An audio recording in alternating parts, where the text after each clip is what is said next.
नमस्कार विद्यार्थियों, मैं कमलेश गुप्ता आपका स्वागत करती हूँ राजस्थान सरकार और वेदांता के CSR इनिशिएटिव ई कक्षा में, जिसके टेक्निकल पार्टनर है मिशन ज्ञान। बच्चों, हम कक्षा 10 की हिंदी पढ़ रहे हैं और हमारी पाठ्य पुस्तक का नाम है क्षितिज। क्षितिज के अंतर्गत काव्यखंड पढ़ रहे हैं। अध्याय है 4 और हमारे आज के जो कवि हैं वो है जयशंकर प्रसाद। जयशंकर प्रसाद हैं जो आधुनिक काल के छायावादी कवि हैं। कौन से कवि हैं? छायावादी काव्य के कवि हैं।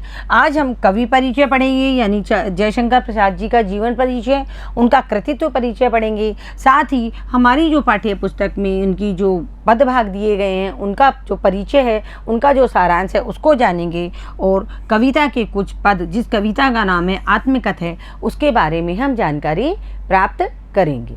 सर्वप्रथम हम जयशंकर प्रसाद जी का जीवन परिचय जानते हैं।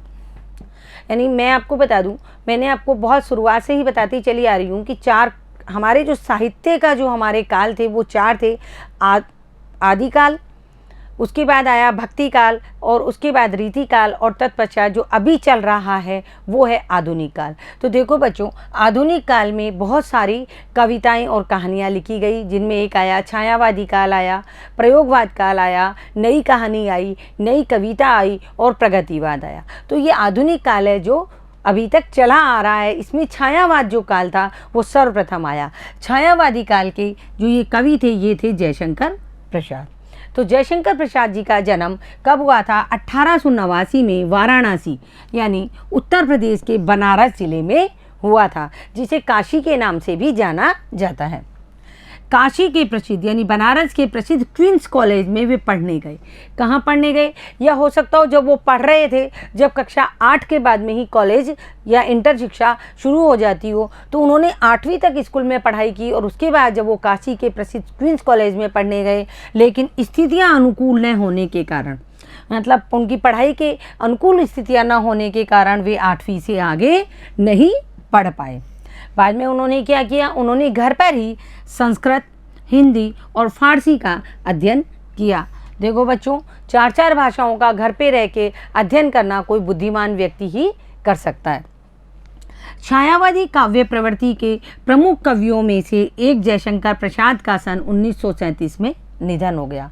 देखो, 1889 में इनका जन्म हुआ और 1937 में इनका निधन हो गया। और ये क्या थे? छायावादी काव्य प्रवृत्ति के प्रमुख कवि थे। देखो, छायावाद के 4 प्रमुख स्तंभ थे। एक थे सुमित्रा नंदन पंत, एक थे सूर्यकांत त्रिपाठी निराला, माखनलाल चतुर्वेदी और चौथे थे जयशंकर प्रसाद। तो ये चारों छायावाद के 4 प्रमुख स्तंभ थे। अब हम जयशंकर प्रसाद जी का कृतित्व परिचय देखेंगे। कृतित्व परिचय का मतलब है यहाँ उन्होंने कौन कौन से काव्य लिखे उनके बारे में जानेंगे। देखो, जयशंकर प्रसाद जी थे जो एक सफल पद्यकार के साथ साथ सफल गद्यकार भी थे। उन्होंने काव्य के साथ साथ गद्य में भी बहुत कुछ लिखा है। उनकी प्रमुख काव्य कृतियाँ हैं जैसे चित्राधार, कानन कुसुम, झरना, आंसू लहर और कामायनी। देखो बच्चों, हमारी जितनी भी कक्षाएँ हैं, कक्षा 6 से लेकर कक्षा कहाँ तक 12 तक और 12 के बाद में भी जो वो लोग BA करते हैं, जो MA करते हैं, उनमें जयशंकर प्रसाद जी की जो ये काव्य कृतियाँ हैं ये हमारे कोर्स में आती है। यानी जयशंकर प्रसाद जी थे जो छायावादी काव्य के एक प्रमुख कवि थे। उनकी जो ये कामायनी जो उनका काव्य है ये एक महाकाव्य था। क्या था? महाकाव्य। कामायनी आधुनिक हिंदी की श्रेष्ठतम काव्य कृति मानी जाती है। बच्चों, जयशंकर प्रसाद जी का जो रुचि थी, उनकी रुचि इतिहास में थी, दर्शन शास्त्र में भी थी। तो ये जो कामायनी महाकाव्य है ये इतिहास से संबंधित है और इस कामायनी के अंतर्गत उन्होंने बताया है कि मनुष्य ने किस प्रकार पृथ्वी पर जन्म लिया और किस प्रकार प्रकृति के साथ उसने छेड़छाड़ की और किस प्रकार उसने अपने स्वार्थ, लोभ और लालचवश की वो प्रकृति के साथ छेड़छाड़ करता रहा और प्रकृति को प्रदूषित करता रहा। इसके अलावा इन्होंने मानव जन्म से लेकर के, यानी मानव किस प्रकार पृथ्वी पर आया और मानव जन्म के लेकर से मानव के अंत तक की कहानी कामायनी में बताई है। तो जो जयशंकर प्रसाद जी की कामायनी है वो एक महाकाव्य है और महाकाव्य कृति भी मानी जाती है। तो देखो, कामायनी पर उन्हें मंगला प्रसाद पारितोषिक भी मिला। यानी कामायनी जब उन्होंने लिखी तो उन्हें मंगला प्रसाद नाम का एक पुरस्कार भी प्राप्त हुआ। दूसरा देखो, वे कवि के साथ साथ, मैंने आपको पूर्व में बताया, यानी वो काव्य लिखने के साथ साथ सफल गद्यकार भी थे, यानी गद्य भाषा में भी वो अपने क्या लिखते थे, निबंध, कहानियाँ वगैरह लिखा करते थे। अजातशत्रु, चंद्रगुप्त, स्कंदगुप्त और ध्रुव स्वामिनी, ये देखो ये सारे इतिहास से संबंधित क्या हैं, नाटक हैं। किससे संबंधित है, इतिहास से संबंधित नाटक हैं, जो कि मौर्य काल के समय के हैं। अजातशत्रु, चंद्रगुप्त, स्कंदगुप्त और ध्रुव स्वामिनी उनके नाटक है। साथ ही कंकाल, तितली और इरावती ये इनके उपन्यास थे। ये बच्चों आपको याद रखने पड़ेंगे, इसलिए इनका कृतित्व परिचय बिल्कुल अलग से बताया गया है कि इन्होंने पद्य भाग में महाकाव्य कामायनी लिखा, और कामायनी के अलावा ये इनकी कविताएं थी, कानन कुसुम, झरना, आंसू, लहर। इसके साथ साथ इन्होंने इतिहास से संबंधित नाटक लिखे, जो थे अजातशत्रु, चंद्रगुप्त, स्कंदगुप्त और ध्रुव स्वामिनी। साथ ही इन्होंने कुछ बड़े उपन्यास लिखे, जो थे कंकाल, तितली और इरावती उपन्यास। इसके साथ ही आकाशदीप, आंधी और इंद्रजाल इनकी प्रमुख कहानियाँ थी, यानी 3 इनकी ये प्रमुख कहानी संग्रह थे। यानी आकाशदीप एक कहानी नहीं थी, आकाशदीप एक कहानी संग्रह था। उसी तरह आंधी और इंद्रजाल भी कहानी संग्रह है, जिनके अंदर बहुत सारी कहानियाँ लिखी गई है। जयशंकर प्रसाद जी का साहित्यिक जीवन जो उन्होंने लिखा, उसमें कोमलता, माधुर्य, शक्ति और ओज का साहित्य माना जाता है। मतलब इन्होंने जो साहित्य लिखा, चाहे वो पद्य भाग में लिखा, चाहे वो गद्य भाग में लिखा, वो जो साहित्य है इनका, उसमें कोमलता है, माधुर्यता है, शक्ति है और ओज का साहित्य वो माना जाता है।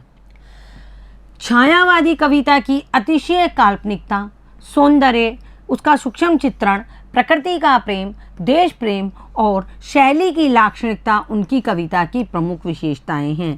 इसमें एक प्रश्न बनता है बच्चों कि जयशंकर प्रसाद की साहित्य की प्रमुख विशेषताएं क्या क्या हैं। तो उनके अतिशय काल्पनिकता, यानी उन्होंने जो कहानी कविता जो लिखी है, जैसे जयशंकर प्रसाद जी ने कामायनी लिखी है, तो कामायनी में वो अतिशय काल्पनिकता हो गई कि उन्होंने मनुष्य का जन्म ही बता दिया कि मानव जन्म कहाँ से शुरू हुआ था। मतलब इसकी कल्पना करना एक बहुत ही बड़ी बात है, जिसकी उन्होंने कल्पना की कि मनुष्य कहाँ से पैदा हुआ और कहाँ तक पहुँच गया। साथ ही सौंदर्यता का, यानी प्रकृति की सौंदर्यता का इन्होंने बहुत सूक्ष्म चित्रण किया है। इनको प्रकृति से बहुत प्रेम था और प्रकृति से संबंधित इन्होंने बहुत सारी कविताएं लिखी है। देश प्रेम भी इनके अंदर बहुत कूट कूट कर भरा हुआ था, उससे संबंधित भी इन्होंने कविताएँ लिखी है। और इसके साथ ही इन्होंने इतिहास और दर्शन शास्त्र से संबंधित भी बहुत सारे गद्य उपन्यास लिखे हैं। शैली, यानी देश प्रेम और शैली की जो लाक्षणिकता है, वो इनकी कविताओं की, यानी इनके जितने भी साहित्य है या कविताएं हैं, उनकी प्रमुख विशेषताएं हैं। इतिहास और दर्शन में उनकी गहरी रुचि थी, यानी दर्शन शास्त्र, किसी चीज़ की कल्पनाएं करना, क्या करना, कल्पनाएं करना, और कल्पनाएं करके उनको अपने सुंदर शब्दों में संजोना। तो दर्शन शास्त्र में उनकी गहरी रुचि थी, साथ ही इतिहास में गहरी रुचि थी। तभी उन्होंने अजातशत्रु, चंद्रगुप्त, स्कंदगुप्त और ध्रुव स्वामिनी जैसे नाटक उन्होंने लिखे। उनके देखो, ये जो उनके साहित्य में बिल्कुल साफ दिखाई देती है, क्या, इतिहास और दर्शन शास्त्र में उनकी गहरी रुचि, जो कहाँ दिखाई देती है, उनके साहित्य में स्पष्ट दिखाई देती है। देखो बच्चों, आज हमारी जो कविता है हमारे पास, उसका नाम है आत्मकथ्य। क्या नाम है, आत्मकथ्य। इसमें जयशंकर प्रसाद जी ने अपनी आत्मकथा के बारे में बताया है कि मैं कैसा था या मैंने अपना जीवन कैसे जिया। तो ये हम पहले इसका सारांश पढ़ेंगे जो हमारी पुस्तक में आया है कि ये कविता किस तरह शुरू हुई और किस कारण से शुरू हुई और इस कविता में क्या आया है। तो देखो, कविता का सारांश देखो, प्रेमचंद के संपादन में हंस पत्रिका का एक आत्मकथा विशेषांक निकलना तय हुआ था। मुंशी प्रेमचंद जी थे, ये बहुत बड़े उपन्यासकार और कहानीकार थे। ये एक हंस नामक पत्रिका का संपादन करते थे। तो उसमें इन्होंने एक विशेषांक निकाला, आत्मकथा, यानी जो बड़े बड़े कवि हैं, लेखक हैं या जो कोई भी व्यक्ति हैं, वो अपनी इसमें आत्मकथा लिख सकते हैं। तो एक विशेषांक निकला तय हुआ। तो प्रसाद जी के मित्रों ने क्या किया, प्रसाद जी से आग्रह किया कि वे भी अपनी आत्मकथा लिखें। यानी उन्होंने जो अपना जीवन जिया है, अपने जीवन जीने में उन्होंने जो भी साहित्य लिखा है, उस साहित्य के बारे में लिखें, अपने जीवन के बारे में लिखें। लेकिन प्रसाद जी क्या हुआ, इससे सहमत नहीं हुए, और इसी सहमत और असहमति के तर्क से पैदा हुई है ये कविता है आत्मकथ्य। यानी इनके जो मित्र थे, इनके पीछे ही पड़ गए, नहीं नहीं आपको लिखनी पड़ेगी। तो इन्होंने ये एक कविता लिखी। यानी इनकी तो असहमति थी, लेकिन इनके मित्रों के आग्रह पर इन्होंने ये कविता लिखी जिसका नाम है आत्मकथ्य। ये कविता पहली बार सन 1932 में हंस के आत्मकथा विशेषांक में प्रकाशित हुई। कहाँ प्रकाशित हुई? हंस का जो आत्मकथा विशेषांक था उसमें प्रहलाद जी की यह कविता पहली बार 1932 में प्रकाशित हुई।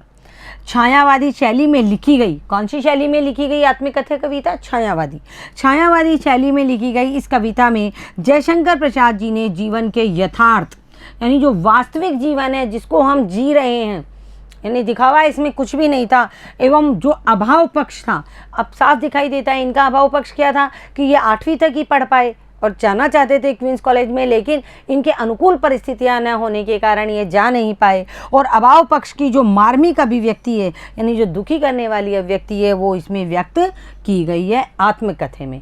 यानी इन्होंने अपने जीवन का जो भी सार था उसका जो यथार्थ है और जो अभाव पक्ष है उसकी मार्मिक अभिव्यक्ति इस आत्मकथा कविता में की है।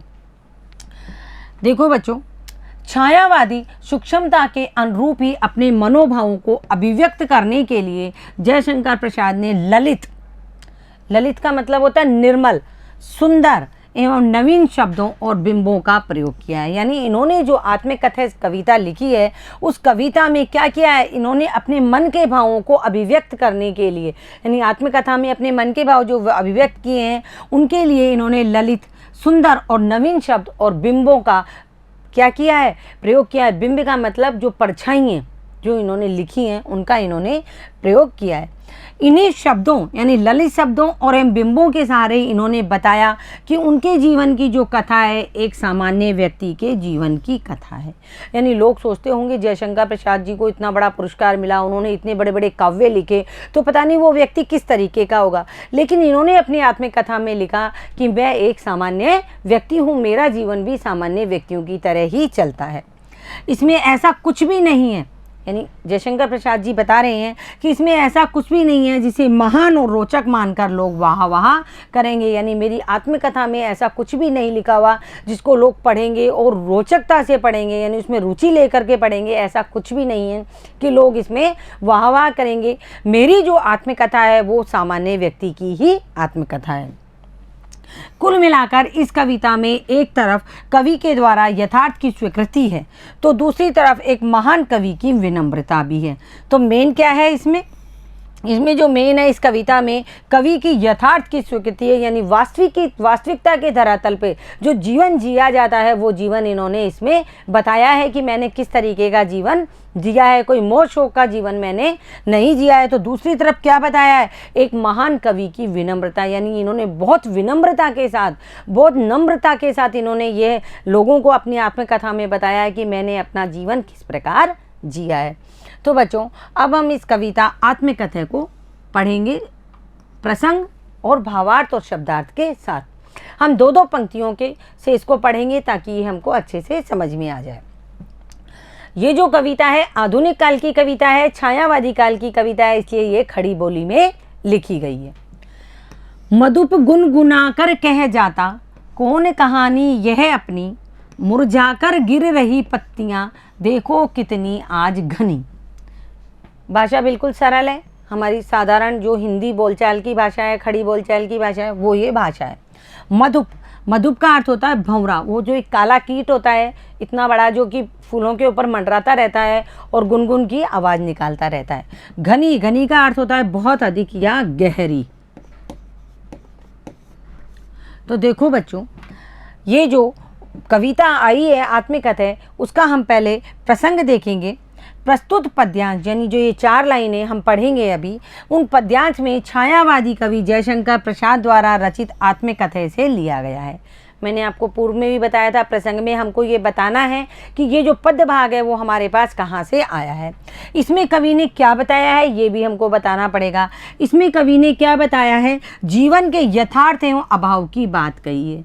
यानी जीवन है जो मेरा, यानी कवि का जो जीवन है वो मौज और शौक में नहीं बीता, उसमें जो वास्तविकता है यानी यथार्थता है और जो अभाव है उसकी बात कवि ने बताई है।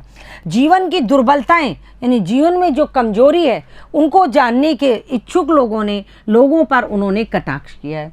यानी वो लोग जिन्होंने जयशंकर प्रसाद जी से आग्रह किया कि आप अपने जीवन का आत्मकथा लिखो, उसके बारे में कवि कह रहे हैं कि लोगों, एक क्या होता है, ये एक सामान्य सी प्रवृत्ति है कि हम पहले तो किसी से उसकी दुर्बलता को जान लेते हैं, उसकी कमजोरी और उसका दुख को जान लेते हैं, और फिर बाहर जाकर के दूसरों के सामने उसकी हंसी उड़ाते हैं या उस पर उपहास करते हैं, व्यंग्य करते हैं। तो कवि यह इसी बारे में कहना चाहता है कि जब मैं अपनी मार्मिकता, अपने अभावग्रस्त जीवन के बारे में लिखूंगा तो लोग मेरी दुर्बलताओं को जानेंगे और उनके ऊपर उपहास करेंगे और कटाक्ष करेंगे। तो ये कहते हुए कवि कह रहे हैं कि लोग क्या करते हैं, दूसरों के जीवन की दुर्बलताओं को जानते हैं और उसको जानने के इच्छुक हो जाते हैं और बाद में जान करके उसके ऊपर उपहास और कटाक्ष करते हैं।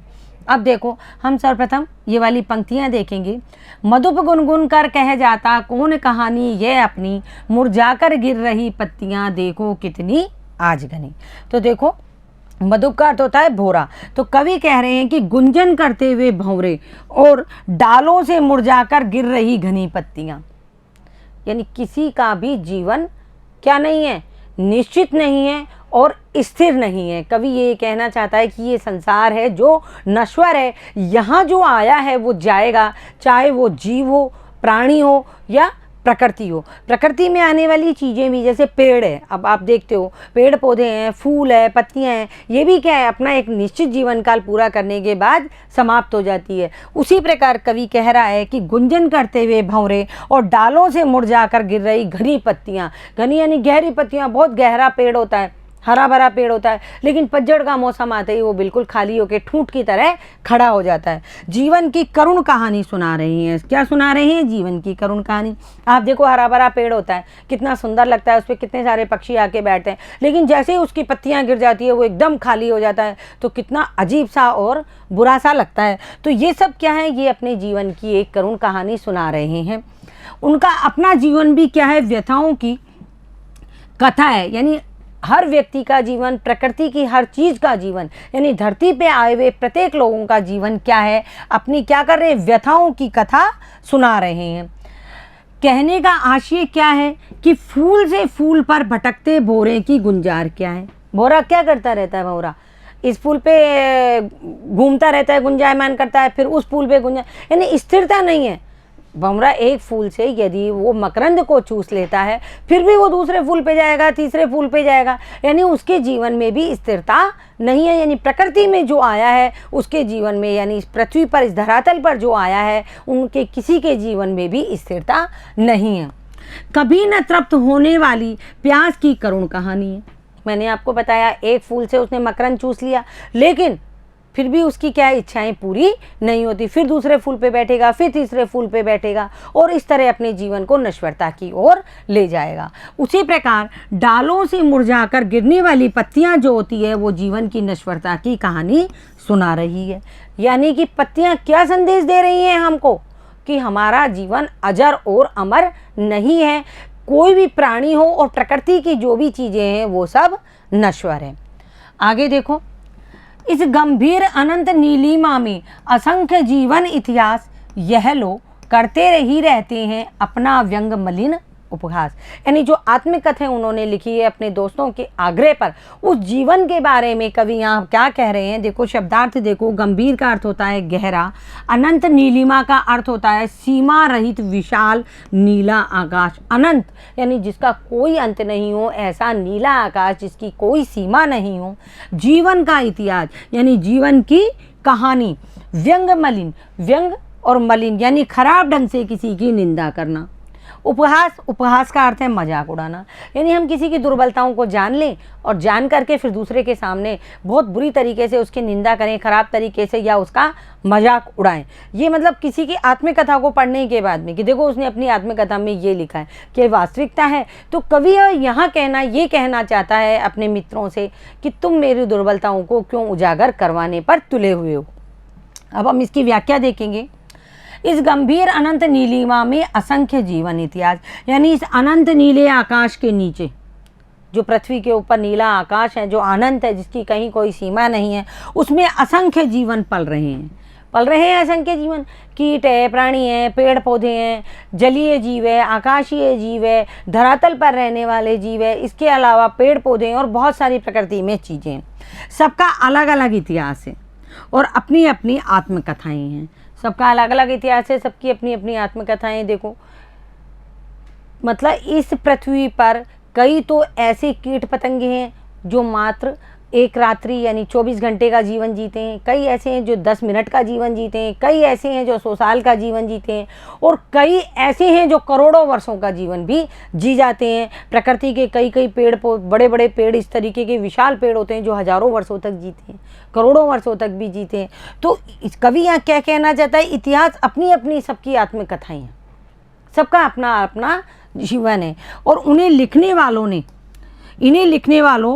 ने स्वयं को ही व्यंग एवं उपहास का पात्र बनाया है। यानी जिन्होंने अपनी अपनी आत्मकथाएं लिखी है, यानी अपने बारे में जिन्होंने लिखा है, और उन्होंने स्वयं ने ही अपना मजाक दूसरों के जरिए खुद ही बनवाया है। समझ में आई बात आपको कि कवि ये कह रहा है कि इस अनंत नीलिमा में, यानी इस आकाश के नीचे, इस पृथ्वी नामक धरातल पर असंख्य जीव पल रहे हैं, और उन जीवों का अपना अपना इतिहास है, और यह लोग करते ही रहते अपना व्यंग मलिन उपवास। और ये क्या कर रहे हैं, जो यहाँ रहने वाले जीव हैं, बुद्धिजीवी तो केवल मनुष्य है, और आत्मकथा कौन लिखेगा, जो बुद्धिजीवी है वो लिखेगा। तो मनुष्य ने अपनी आत्मकथा लिखी और अपनी ही मजाक अपने हाथों स्वयं ही उड़वाई है। यानी कि अपनी कमजोरियाँ जब उसने अपनी आत्मकथा में लिख दी तो दूसरे लोगों ने उनको पढ़ा और उसका उपहास या मजाक बनाया।